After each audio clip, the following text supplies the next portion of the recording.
Welcome, everybody, to the Culture Shock Podcast. I'm in the building by myself, Dolo, today on a 1v1 pause with my guy, my brother.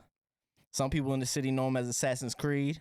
Some people on Long Island know him as Finessely 50 Snipes. If you're from Longwood, you know him as the GOAT. But the world knows him as Blue Chip. My guy, Darian Blue Chip Davis. What's up, baby? How you doing? What's good, Hood? It's a pleasure. It's a Finally. pleasure to be here. Yeah, man. This has been in the works for a long time. You did an episode with George Beeman on the OBL. Facts. But I feel like you deserve your 1v1, your episode, My man. own 1v1 episode? Come on, man. You definitely deserve that. I see what you did there. Come on now. Come on. All episodes going to be like that. I want you to start, though, by telling people who don't know you, for the few that don't know you, where you grew up, where you from, and what high school you attended. I grew up in Harlem for my childhood days, and then around 10, I moved out here to Long Island. I went to high school at Longwood, the greatest high school ever, and we had some good times there. Now, I heard you at Longwood. You started playing basketball. What age? 5. Okay. I heard you was in Longwood in 7th grade, busting people's ass in high school. For sure. That's the truth? It's because of Mo, my brother. My brother's 4 years older than me, so whoever he played with, I had to play against. And you know Mo. If anyone knows Mo, you can't back down from no challenge. And he's going to hold you to a high expectation, whether you're the worst person on the court or the best person on the court. So let's get into Mo. Let's give Mo his flowers right now. Your older brother, how much inspiration did he play in just your game and your life? And everything. He's the reason why I really picked up the basketball. Like he'll tell you, he put the ball in my crib. He put the ball in my hand. So growing up watching him hoop in Harlem, killing shit his whole life, going along with being a superstar there. Like I just wanted to follow up in those footsteps. So he was a great mentor in that, and he held me to a high regard to make sure I lived up to his name. I know your dad was also a coach. Who do you feel like had more inspiration? Was it more Mo than your pops? Because I know your pops was heavy in your life when it came to basketball as well. My pops was really on the coaching aspect of it, mentoring and maturing the game, but like the inspirational part is definitely more so my brother. Okay. And now even today, as you play basketball, is Mo heavily in your corner? Like Mo is at every event, right? Mo, talking his shit. If Mo could be at every event in my ear yelling and cursing, that's what he go do. That's where he go be at. He don't like to miss no event, no matter where it's at. He'll go to Vegas. He'll go to different states.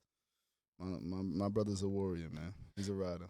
So, as a young kid in, let's just say high school, 9th grade, was there anybody like a senior that you constantly just killed? Like, hurt their ego every day, constantly just killed? Because I know you was killing people. I heard these stories before. But I want you to tell people, was there any one senior or two seniors or anybody like that, name, if you wanted to name drop, that you constantly killed? I don't really like to name drop like that. That's embarrassing. That's embarrassing. But those who know, they know. They know. Yeah. Was it true that they didn't want you to play varsity at one point? Why? I didn't play varsity until my senior year in high school, which is crazy. So on JV 9, average 30. I don't know why I'm on JV 9. I didn't even know that was a thing when you got to high school. Yeah. So they have me on 9th grade JV. Then my 10th grade year, I'm on JV. I'm hoping I get moved up. I don't get moved up. Average 30. Junior year, first game of the season, lead the team in scoring. I'm thinking I'm about to get mad burn, bench the rest of the season. I don't know. I have what no was clue. the reason? Nah. Really, there's got to be a reason, D. What was the reason? I don't know the reason. Coach Terry, man. I don't know. But you talking shit to him coming to the sideline? Like, I just dropped 30, Terry, what the fuck? No? I don't really be talking like that. Well, I just don't understand how you bench anybody giving you 30. That just... I didn't have 30. I think I had like 20, still, 23 the first but game. Still, like, when you that... Nah, bro. When you that talented... We had a lot of seniors on the team. The culture of Longwood growing up back in the day was seniors or upperclassmen played before underclassmen. So even though I was probably the best player on my team my junior year, the upperclassmen played over me. Okay. And that's just really what he went towards well, like, after the season, he was just like, the seniors is basically playing all the minutes for the most part. I can understand that from a certain aspect, not a winning aspect, because not all seniors, like you said, you can be the best player on the team and elevate them to another level. But I understand just the quote unquote fairness because they leaving and that might be the last time they hoop. You know what I'm saying? So I get that. I don't really agree with it. Yeah, you can't agree with that because No. do you want to win or you want to please your seniors? Right. Yeah, I want to win. Yeah. So I only can see it. I can't agree with it though. Definitely. So in 12th grade, in your senior year, you went crazy. Yes. How many points did you average? 23. Shit. And I could average 30, but we had a stacked squad. And I ain't really selfish, so. Name some of the players on the squad that was stacked. Todrick Boggs, Paris Parks, Chris Green, Gerald Holmes, Pat Pasecki. We was loaded. Nah, that was That was tough. That's tough. That's tough. That's tough. You went against people like Marcus Stroman, Tobias Harris, Sledge. Who else did you go against in high school? Sheldon. I think his name is Sheldon Williams from Old Westbury. Some was tough. I liked his game a lot in high school. We went a bunch of other people. Josh Shelby. Tough. We went out to Baltimore for like a nationally ranked tournament. That was fire too. We played a bunch of D1 players. I can't remember all the names, but they was good. Any guard from Long Island that just gave you fits, like where you're sitting and you're like, none at all? No. When you playing defense? Not you offensively. I'm just saying giving you fits like I'm trying to learn his game as I'm trying to go through it. Nah. None at all. Well, I only can speak about my senior year, so senior year, no. Right. Okay. Yeah. Interesting. And I remember you telling me because Marcus Stroman is a MLB baseball player. Yeah. And he was giving you said he gave your team 30 or something like that. Junior year. Yeah. Not when I was playing. Nah, but Marcus Stroman was a crazy dual athlete, like superstar in baseball, superstar in basketball. So he was getting on the court. From what I could see, I grew up playing ball with him, so I knew his stuff. But yeah, he was killing. And he's like 5'8", 5'9", short as hell. He was good though, and he was. He got heart. He got heart. He'll talk really his good shit. At baseball too. Yeah. Nah, he was different. Who would you play in the high school championship? And explain that high school championship game to me. So we matched up with Half Hollow Hills West. Okay. And they had Tobias had just transferred there. Him, Tyler, and they had Sledge, and they had Emil Blackman. They had a bomb squad over there too. So we was both basically undefeated on Long Island. Everyone knew that we was gonna meet up in the championship, so it was a heavily anticipated game. I think like 7,000 people showed up to the game. It was like the biggest game in Long Island history. We ended up losing. The game before, our second best player got hurt, Todrick. So we competed the whole game. We was up majority of the game, but towards the end, we just died out. And you had Smoodle guarding Tobias, correct? Smoodle was like, what, 5'8" in high school? Yeah, that's what I'm saying. Tobias had like Tobias. 6'7". Yeah, that's incredible though. Down, that's incredible. Nah, Smoodle got so much heart. I don't know a more prideful person than Smoodle. Nah, that's a fact. I'm trying to think in my head. Nah, that's a fact. Is that your favorite high school teammate? Yes. By far? By far. That's my coach. That's my mentor. That's my brother. He's in my ear. I think that's so dope too, and you guys are the same age. Right. To have that and say, that's my mentor. Because when we think about mentors, we always think about people older than us or been there, done that. But I think that's really dope. He'll give me the real, the tough criticism that I need on and off the court. And it's always been that way. We've always been that way with each other, but he'll give it to you straight. And I know it's coming from a good, genuine place. We done been through everything together, so I know it ain't no biasness. It's nothing that he needs to censor. He'll tell me the truth, and I got to check my shit at the door most of the time with him. No, I love that. What was your feeling after that championship game? I cried. Like tough. A baby. Yeah. The baby. It meant a lot to y'all. I don't like losing. Y'all were undefeated that year, right? And going to tag game, or did you lose one? We lost 2 games in the national tournament in Baltimore. That was our only 2 losses. Right. But everything on Long Island, we smoked everybody. Right. So we thought we was going to come to the island and smoke Half Hollow Hills West too. Right. I think if we had Todrick, we would have smoked them too, though. And you've been blessed. Even with that, you've been blessed. Even when you was younger, I believe your dad having like a travel team, right? You had people on your team like JJ Moore and people like that. And I remember stories of you telling me that people would actually sleep at your house so they could be at the games, right? Yeah, we had a real family culture growing up. Like, so everybody on the basketball team basically stayed at the house. We had tournaments every weekend, so parents are dropping their kids off Thursday, Friday, and we out for the whole weekend, or we going on a trip. You know, it was a mom and dad type of AAU team, so we didn't have the sponsors back then. 15, 20 years ago, we didn't have no sponsors like that. So my parents and other parents are shuffling a little money to get hotel rooms and stuff like that. Right. And we just made it work and gave us good opportunities, get some scholarships. Oh, that's what's up. Where'd you go after your high school? In my opinion, I always say this about you because you told me you only played your senior year. And I'm like, man, I wish you would have got those 4 years, even the 5 years. Wish you would have got those 4 years. Bro. It changes the game, in my opinion. For sure. Where did you wind up going to college? I know I had a couple of stops, right, in different colleges. But where did you go first? First, I went to Mohawk Valley upstate with Coach St. Croix. Another really good basketball team. I forgot our record, but we did good up there. We lost in the championship again, back-to-back years. And where you were starting? Right up the rip? Yeah, starting right off the rip. So what made you not want to stay there? I had a kid. Okay. So that makes sense. Yeah.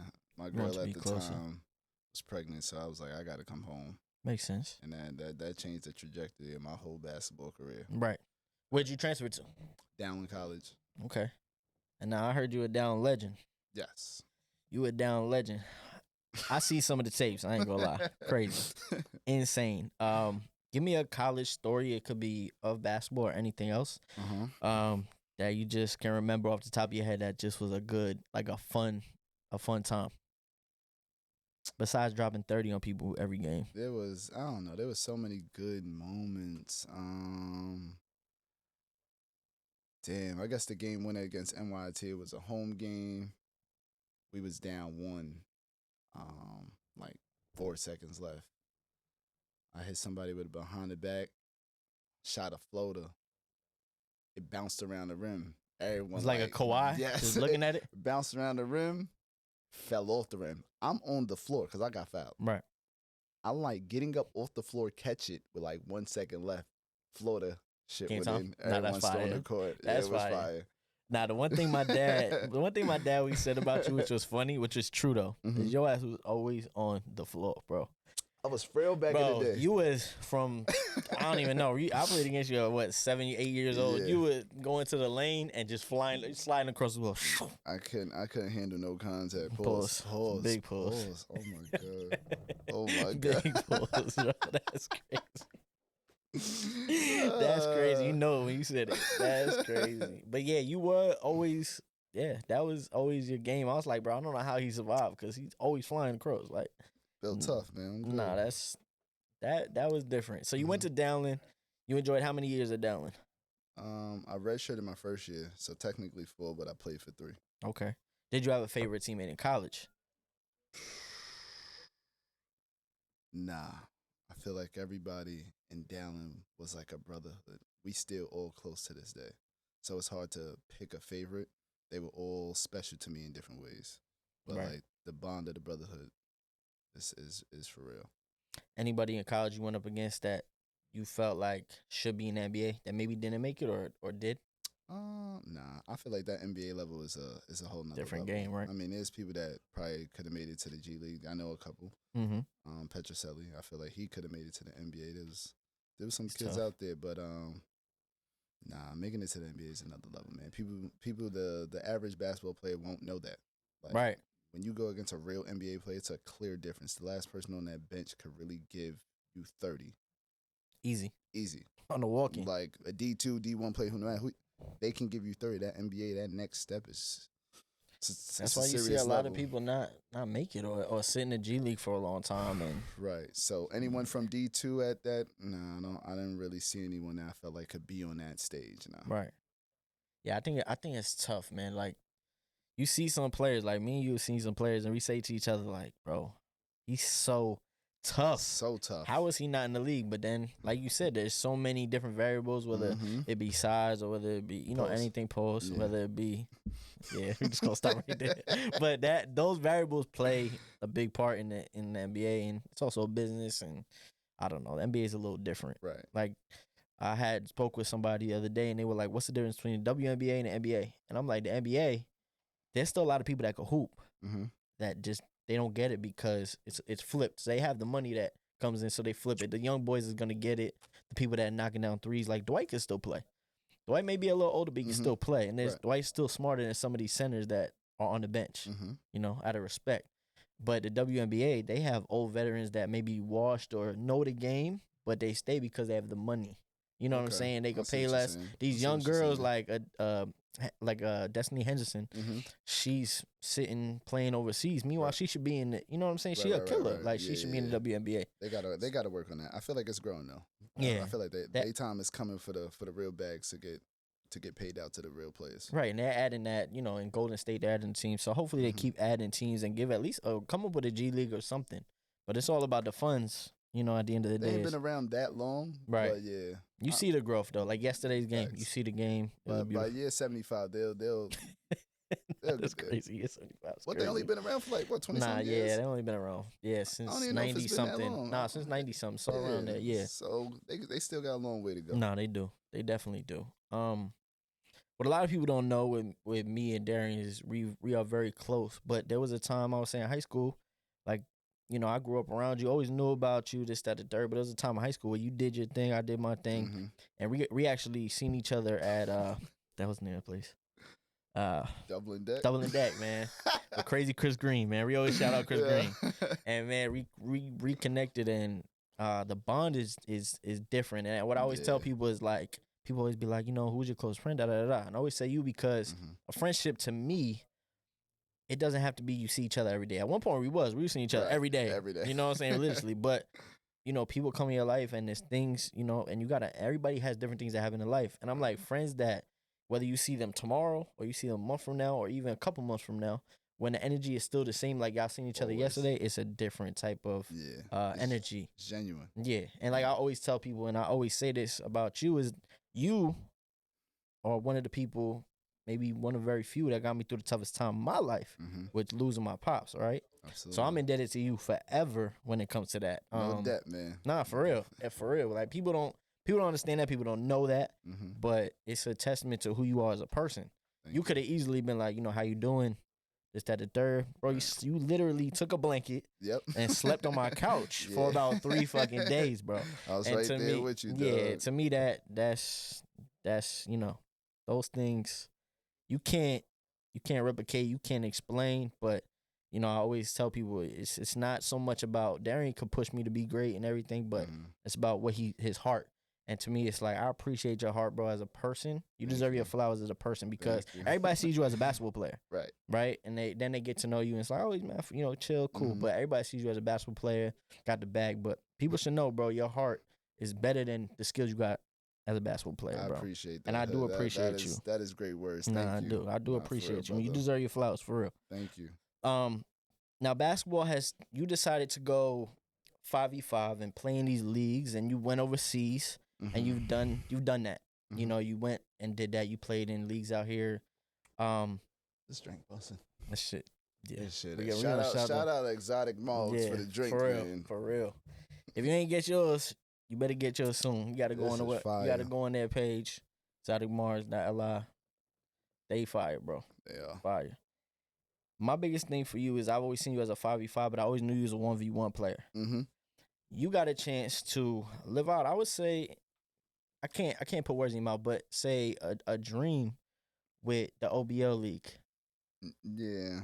Would you say that opportunity has propelled you? And I want you to explain to everybody who doesn't know what went on with this OBL league that T-Mac put together. Got you.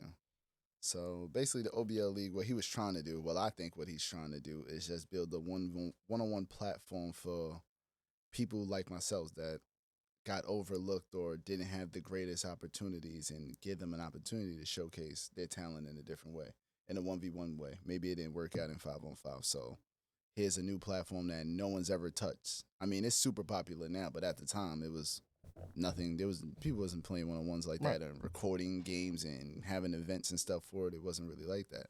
So when he came out with it, definitely opened up another lane and gave people a lot more opportunities. It definitely, for me, I was done before OBL came. I was like, this basketball shit done. Took a couple months off, and then OBL popped up, and I registered, and that it definitely propelled my life again. So I'm back on the basketball scene. Right. I had given up on it. I'm not gonna lie to you. What was it? Was it injury? Was it just not getting the opportunity that you felt you deserved? What was making you stop hooping? I feel like there's, well, my aspirations for me, it's like it's pro or nothing, and I wasn't going overseas, and I'm so close to my son, so me going overseas for a couple $1,000s, and you got to really work your way up to get the 5 to 8, 10 racks a month. If I could make that at home and be with my son, I felt like that was more important. So I never did it. So playing in these leagues is cool. Like even if you win a $10,000 pot, you bust it down between 8, 10 people and a coach. You ain't really making Not no making money. much. So it's cool to playing them to stay in shape, get some highlight clips and all that. But I feel like there's no point in it unless your goal is to go back overseas and you want to come home and stay fresh and kind of, yeah. But I had no aspirations to go overseas. So after a while playing in these leagues was like, what am I doing this for? I ain't got nothing to prove. Like, I don't know. I just fell out of love with it. Right. Then certain teams is like, I don't know. You gotta, after a while, everyone egos at a certain age. It's hard to play with. I ain't have time for that, so I exited the scene. That's why I love this one-on-one scene so much. I ain't gotta worry about nobody else. It's just me. I could do my own That's thing. the I could word. play my own games, schedule my own games, play who I want. I ain't gotta worry about teammates. None of that. So Love it. explain before we get into your one-on-one, because we're gonna hit that topic very. Mm-hmm. Explain to everybody, because you explained it to me and made me really look and realize overseas. A lot of people say they play overseas. Bro, that shit is cap. Explain to people what really playing overseas is and the levels of overseas that people are talking. Man. I feel like it's becoming more common and knowledgeable. I feel like more people know the real overseas and the non-real overseas. Like every country most of the time has a couple leagues. There's top leagues, there's lower leagues. Top leagues you're getting paid real money. Other leagues you're getting paid $500,000, $1,500 a month. But you get to, people like to brag about it. Everyone's a fucking pro. Everyone's a pro. I went overseas, I do this, I'm a pro. Got cool. You check out the league, you check out their numbers, check out what they're getting paid.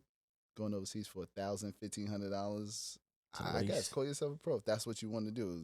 It ain't got nothing to do with me.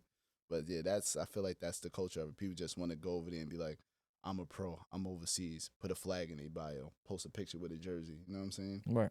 Feel like it got to make sense. And most of the time, I feel like a lot of people not making sense with their decisions to go overseas. Right. That's just me, though. Nah, that makes sense. I'm not gonna lie, it makes sense. You see people all the time posting pictures with jerseys, like you said, and getting that recognition, and you just looking at it. It's no disrespect to them as basketball players, because I mean, chase your dream, try to get to the highest level, but I feel like a lot of people are not doing it for that. And like you said, that's the problem. Like I feel like it's more of a like look at me kind of culture. Like I'm a pro. Like you could put me in there with the top pros. No, you can't. No, you can't. You just everyone could go overseas and be a pro, technically. And like you said earlier, there's a level to the NBA, and I feel like people that go overseas, certain people we know personally, and it's like Stephon Marbury play overseas.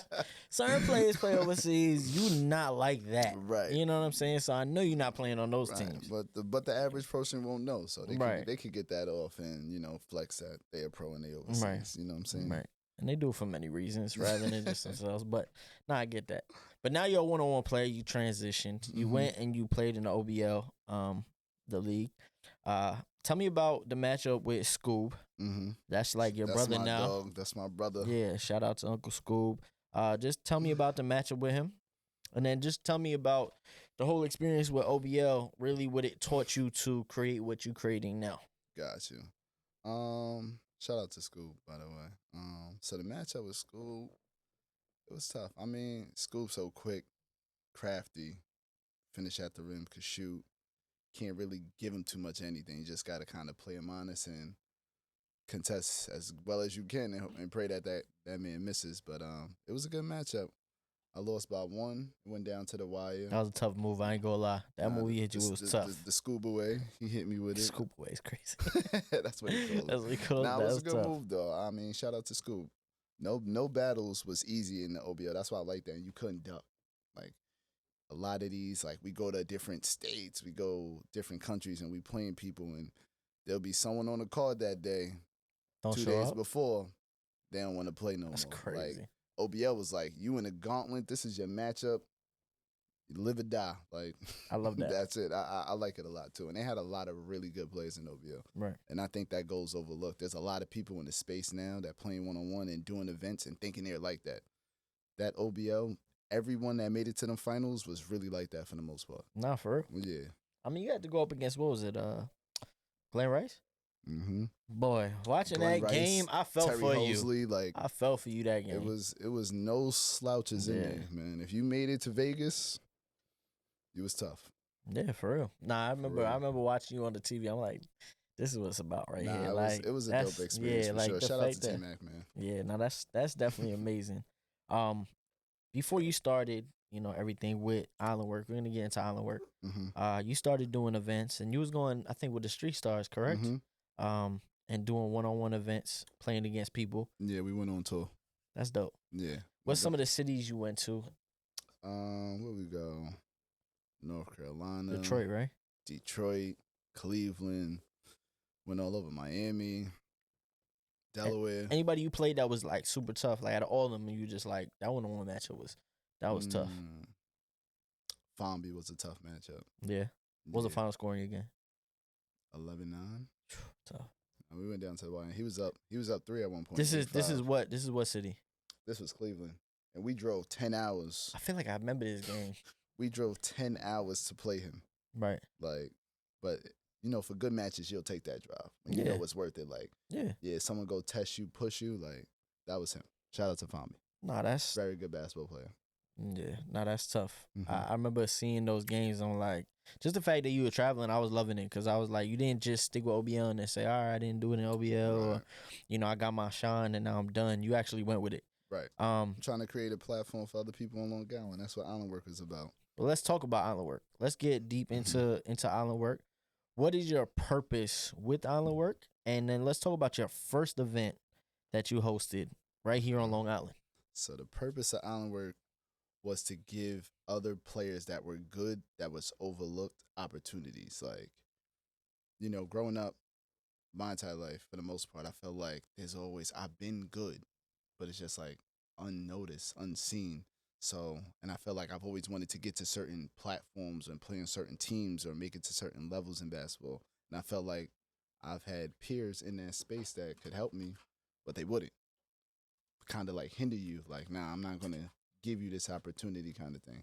So Island Work was a way for me, now that I got this exposure and I built up a certain type of name to myself, I could build this brand where anyone all over, if you're good and you could play, here's the opportunity to do it, showcase your talent. Like, that's what it's all about to me. And now it started off in Long Island. We just did one in Costa Rica. So whoever's out there that want to play, I have no problem giving anyone the opportunity to play and showcase their talents. That's dope.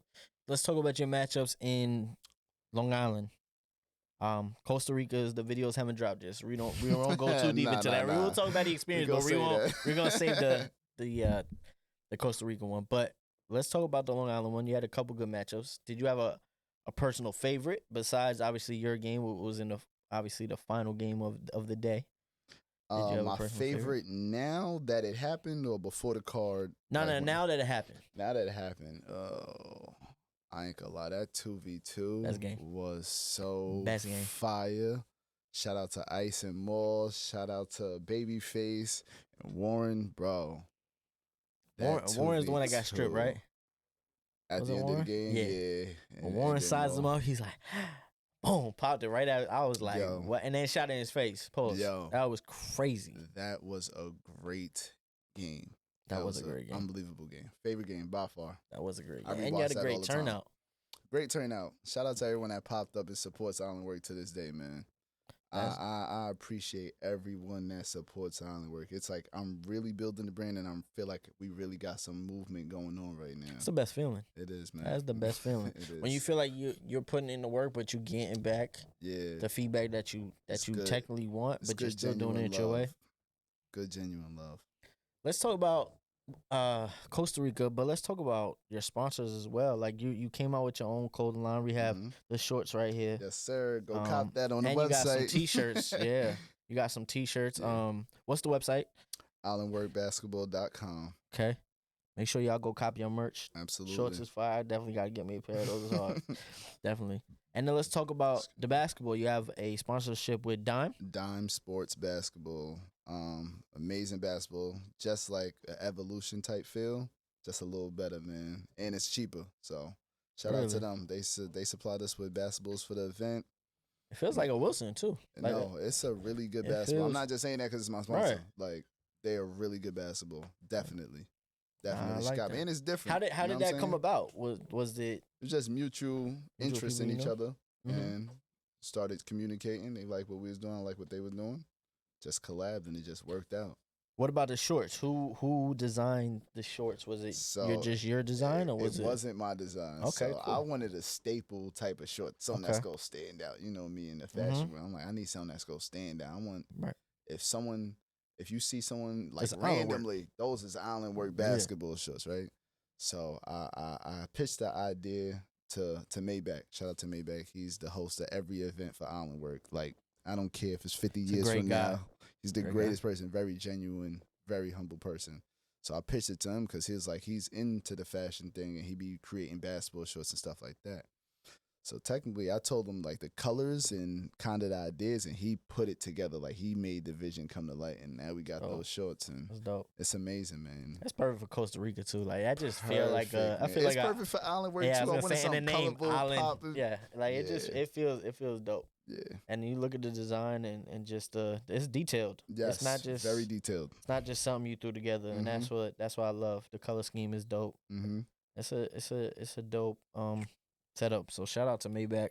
Shout out to Maybach. Maybach's actually gonna be on the episode. Me and him been talking. He's a good dude, man. He's the voice of Long Island. When that's I always say, the voice of Long Island. There's not many people that do it like him. At all. Not many people that do it like him. And not as genuine love with him. No matter what he's invested in, you're gonna get 100% every time. Exactly. I like that about him. Yep, that's important. So Costa Rica, what matchups do we have to look forward to that happened in Costa Rica? I feel like all the American games with it was a pot kind of tournament. So just threw us in there. We had random matchups with each other. We played some Costa Rica players. We played some Americans. So actually, nah, I can't even just say American versus Americans because there was some Costa Rica upsets. Okay. So to look forward definitely. I can't really say those names. Yeah, don't say nothing. If you see a matchup when we drop the videos, don't assume that it's just one way. I like that. There will be some surprises in there for sure. That's the whole point of that. Like you shouldn't know going in that person's gonna win. And that's the point. That's kind of like the purpose of Island Work. Like, let's say I'll use you for an example. You go in against me. I got the name. You don't got the name. People gonna assume, the viewers, I'm gonna win. You're killing me. Yeah, I'm gonna win. But you are going, but there's someone else out there that people just don't know about that don't got the name that can come out here and put on the show and upset someone. Right. That's the whole point, man. No one needs to get overlooked on my platform anymore. I love that. You have a favorite player in the NBA now, besides Kobe, you had growing up, Kyrie Irving. You got to play in front of him. Amazing. Explain just the experience. Yeah. Unbelievable experience. I'm not gonna lie, I don't get nervous before games. That game, I had to walk outside of the gym. First of all, we was the main event. There was mad games going on, good games too. Right. But like you see the environment building up. You know, it's a Kyrie event, so people go be pulling up to see Kyrie or just anything with a part of it. Right. So with the main event, as the time's going on, that gym filling up. Now you see Kyrie out. Like, he wasn't really out. Yeah. Towards the end, towards the main event, you see him walking around now, saying what up to people. Now he's on the court watching the games. I'm like, yo, I'm really about to play in front of my idol. Like, this is crazy. And I went out there and I played this guy named Zeke. Super tough. Dogfight. Sun started off at me right out the gate. I'm like, oh yeah, this gonna be a long one for sure. But we Pause. turned it up, man. It was a good game. Pause. Yeah, it was a good game. I lost by 1, but it was a great game. Like the environment was great. Kyrie was You hit him super with moves though. involved. I ain't gonna lie, you hit some with moves. Yeah, man. Yeah, We Kyrie went. pointing at him. It let was him it know. was definitely a back and forth game. It was definitely one of my toughest matchups. It was super fire though. The environment and just see Kyrie's reaction, like, oh, he jacking me, like, Yeah. he fucking with what I'm doing right now. Right. So that was dope, man. Definitely imitated little bits and parts of my game after him. So it was good to see him like, oh, all right, I'm rocking with that. I feel like that's so cool. It's not like necessarily like a mentor, but it's somebody you look up to. You watch their game and like inspires you, and for sure to see them be inspired by you and like the reverse. That's on his platform. That's what I'm like, saying. That's this like is crazy. That's a dream. Like that's a real dream right for there. Sure. Like that's as good as it gets. Mm-hmm. So was a dope feeling. So what's the future look like? Like you're 31 now. 31. And I know obviously your body at 31 is different from the 20s. Let's just be honest here. We being honest. Real. So being in your 30s, what is the focus now? Like where do you want to go with Island Work? Is it something where you still want to continue to perform on Island Work, or is it something where eventually you plan to build Island Work into this platform where you are the CEO, you are the guy, but now people are playing under your card? Kind of like a T-Mac in a way of you sit there, you pick the best of the best. Right. They play each other and you got the prize or whatever it is that you want to do. It'll probably get there. Like right now, my goal is just obviously to play the best. If I'm playing in it still, right. I wanna see who's out there in the world and set up main event matchups where I get to play the best. Now I get to pick and choose kind of thing. Definitely towards the end of it. I'm 31 though. I don't even know how much longer I can do this. So towards the end, I definitely want to kick my feet up, host the events, and all upcoming people that's nice, give them the opportunity to play and build this platform. I mean, it's super popping right now in the space, like YouTube, social media space, one-on-ones is it. So I think that's why the traction is so good, and there's so much talent out there that's untapped and unseen, and we get to display it, man. It's amazing to see. Definitely want to kick my feet up after a couple of years and just run the events, man. I ain't gonna lie. I don't know how much longer I keep playing this game. I feel like everyone that's super got the good names is in their 20s, young, athletic. Yeah, man. Eventually you be like, damn, like I be taking my time during these games, boy. You gotta stretch all that. Like you can't just jump into the game no more. Yeah, nah. It's definitely more mental than just going out there and freelancing. Is it humbling too? Like, is it moments where you're just like, for sure. Ha, I'm not the same. Like, for sure. I still got it, but I'm just not the same. It's a different. I gotta go about this a different way. I wish I would have been doing this when I was 25, 23. Oh, you've been killing. Are you ridiculous? You would have been it would have been Mob City for real. And I feel like people don't know that. They get to see me at 31 doing this. Like, all right, you catch me at the tail end of my career. Yeah. When I was y'all killed y'all. Right. Killing y'all now, but it got a lot uglier. Right. Name me, if you can, one, maybe two players that you really want. You haven't played yet, but you really want to see and go against in a 1v1. I would say John Jordan, because he won OBL. Like I want to see what that was like. He's from Houston, right? That's Houston? Yeah, he went from Houston. Shout out to John Jordan. He won OBL. So for him to win the 250,000, he went through the gauntlet with the toughest of toughest matchups, and he came out on top. I got to see what that looked like. But I don't even think John be on the scene like that no more. So I don't know if I was gonna say he just took it 11. I ain't seen nothing about him since then. I ain't gonna lie. John won his 250 and said, "I'm gonna go back to being the pro." Holla at y'all. Right? Yeah, for real. Like, wow. Yeah. Is that really the only one that stands out, or is there any? Yeah, that's the main one that stands out. There's obviously different people in the space, but I mean, I feel like we all gonna see each other eventually. So it's not like he's just one. I feel like you not go see him. You don't see him outside, so it's like you may never ever catch him. Right. So it makes you want to kind of play him if you do see him. Do you plan on coaching one day? Obviously, you have this company, and I know this company is going to grow. I see it already growing. Mm-hmm. Do you plan on coaching one day? Do you plan on? I know you train. Mm-hmm. Do you continue to plan on training, or is this company that you're building your sole focus? Right now it's my sole focus. I mean, I have so many different ideas and avenues where I want to take it, but we still in the beginning process of it, so slow and steady, but definitely like the next steps obviously we still got our training and stuff going on like that. Shout out to everyone that trains with me. But yeah, I could see myself coaching. I definitely want an AAU team of hitters. Hitters, What do you man. feel about AAU though, D? I could do that. I want to do an AAU team. What do you feel about AAU though? Do you feel like it's the game is taught this the right way now? I don't know. I'm not really in the AAU space no more. I can only go off what I see from social media. Right. But I feel like there's so many AAU teams, and I feel like when I do go to these tournaments, or the young kids that I know growing up, everyone plays on 5, 6 different teams. There's no real loyalty. Everyone's friends. Yeah, swag basketball. I feel like only certain players could. It used to be about AAU was let's try to get these kids into college, like let's give everyone a chance kind of thing. I feel like it is a little different now, though. I'm not gonna lie to you. It is. It's a lot more politics into it now, for sure. Right. Yeah. So let's transition a little bit outside of basketball.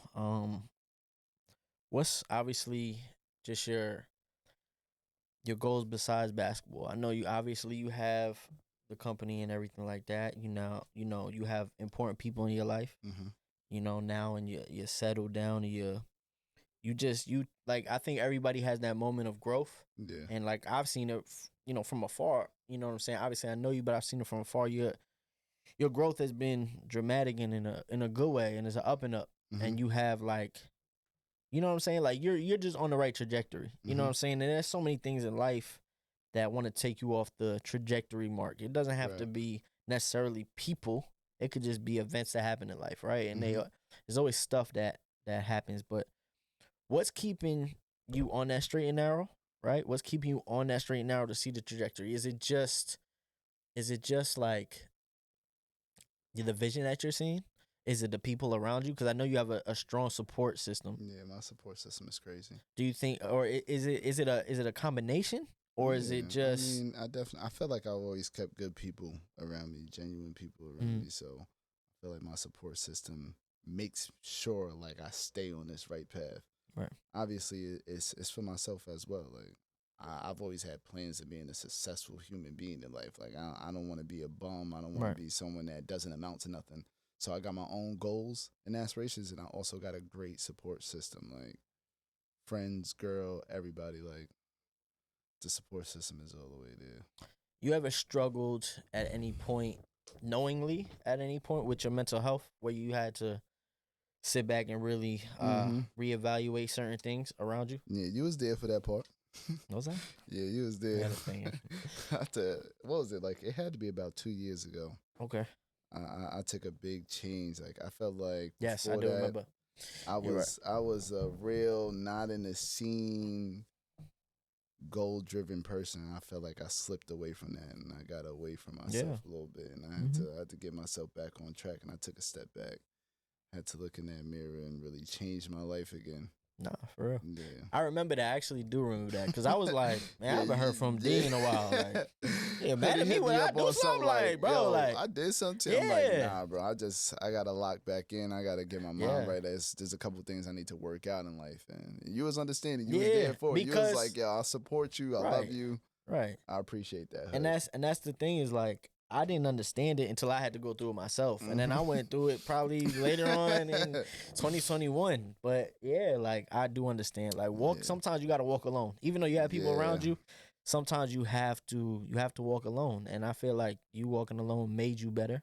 Yeah. You realizing people that are important to you, what's important to you, made you better. And I had to take that same aspect. I mean, nobody's perfect. You still gonna have your down days. Absolutely. You know what I'm saying? We still gonna have the down days, but yeah, no, I definitely remember that. And I think your support system, I've always noticed that your support system, whether it be your parents, your girl, your friends, they've always, even if it's just coming over just to have fun and joke around and laugh. Right. You know what I'm saying? Everybody's always been there for you. But you, like I said in the beginning, you've always been there for them. And I think that's where it plays a part. Because some people have friends, or some people personally are like, they're not going to be there for you as much as people are there for them. You know what I'm saying? And that happens all the time. And then people will stray away from each other and stuff like that. But I think your support system plays huge part. A huge part. Huge part, man. They keep me on the right track, like on the right track for sure. Right. Even like, I'll give you an example. Like, so for Island Work, I was supposed to have my first event a while ago. and you know, I'll talk a lot, but I won't really follow through with certain shit. They made sure I followed through with this island. Yeah. Like it was a great idea. I'm not gonna lie, it was a great idea. It's not easy starting something up. People don't realize that. Not everybody realize that. You gotta like sometimes you gotta get the name. Sometimes it can be stressful. Getting people, and then getting people that are actually solid. Pause. That are actually there for you. Right. That want it like Maybach. You know, you having somebody that wants to promote and do the voice and be that. Not you can't. You gotta trust somebody. You I'm setting up a thing at in Costa Rica. I need to trust that you're gonna be there. If you're not there, it's not the same experience, right? So yeah, I think for you, you have people that just there for you, and it's important, and you don't gotta worry too much about, can I rely on them? Can I not rely on them? I feel like I build that up, and I know early when I meet someone and how they interacting with me, I can feel that genuine vibe, and once I feel it, that's a gift. I don't know. And Maybach was one of those people that I just knew, like, he's not a part of my family. He is now. Right. But at the beginning, it was like, I rock with him. Like, he's a genuine, solid dude. Like, having conversations with him, we built that relationship. I'm like, yeah, I could rock with him. Like, I could bring him a part of anything that I'm doing. I could trust him with a lot. Coco. Yeah. Coco, my girl, like, they're solid to me. I don't got to worry about too much outside of my core family. Like, certain people that I really could trust. Nah, I definitely agree. The people you keep around you is definitely important. Absolutely. Before we get out of here, though, I want you to shout out where everybody could find the highlights, where everybody could find the videos, where everybody could find the merchandise. I know we went over it, but I want you to say it, obviously, to the camera. Just let them know wherever they can get it. That way they could search it up. Obviously, we'll tag all the stuff. Right, absolutely. But I really want you to say that way you could put that out. So, shout out to the sponsor first, Dom Basketball. So Dom, you can find them at Dom Sports on Instagram.